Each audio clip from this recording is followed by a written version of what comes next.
Once you've cut out your 4 pieces and you've marked your turning points and also your stopping points on the bodice, you're going to stitch together your 2 shoulders on both pieces. Obviously it's right sides together if you have a fabric that has a right or a wrong side. This doesn't. This is a linen bed set that my aunt said, can you do something with this?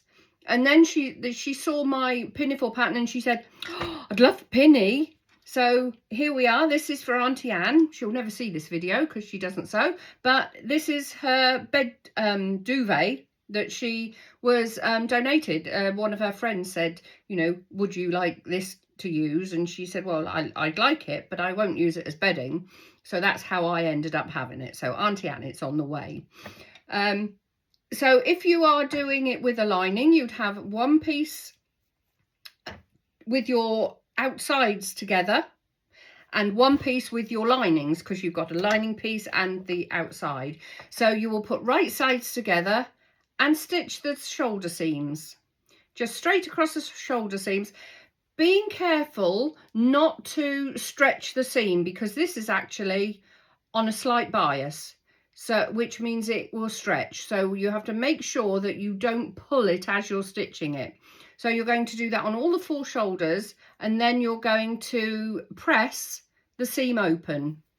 So I've got that on here. I've got that on both of my outside pieces, the outside pinafore pieces, and also my lining pieces. So I've got 2 identical pieces. Mine are both the same fabric. Yours may be 1 in lining, 1 in outside.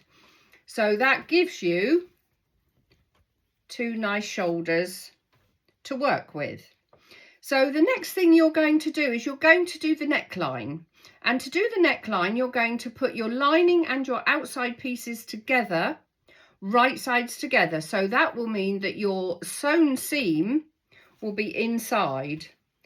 So I've got this one that will go here,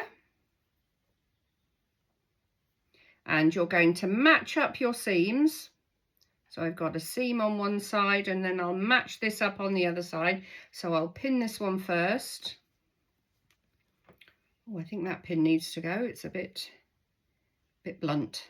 And then I'll match this one up on this side.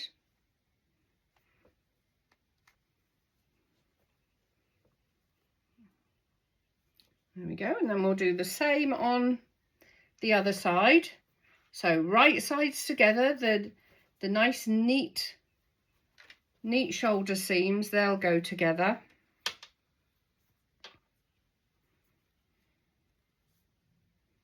So there's one. Oh, I've got a real array of pins in my pin cushion at the moment.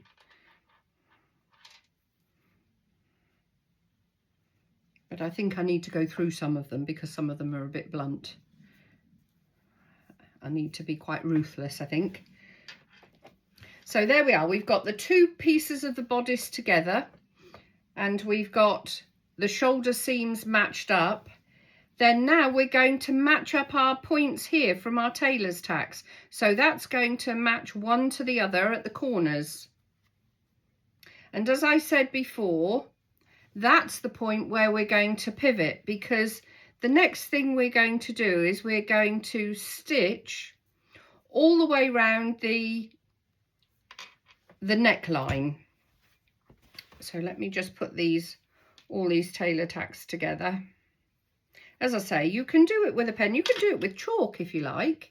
It's entirely up to you. Just because I use tailor tacks, I think it's probably just a tradition thing, because I was taught by family that used to do it. There weren't the pens, there was only chalk, and traditionally it was done with the tailor's tacks.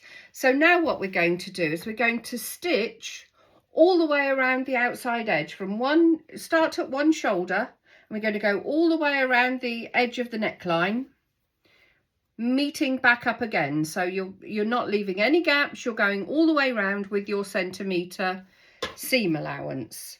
And on this fabric I'll use a 2.4 stitch, and I do have my walking foot on but that isn't absolutely necessary. I've only got that on because it's something that normally stays on my machine, whether I'm dressmaking or quilting.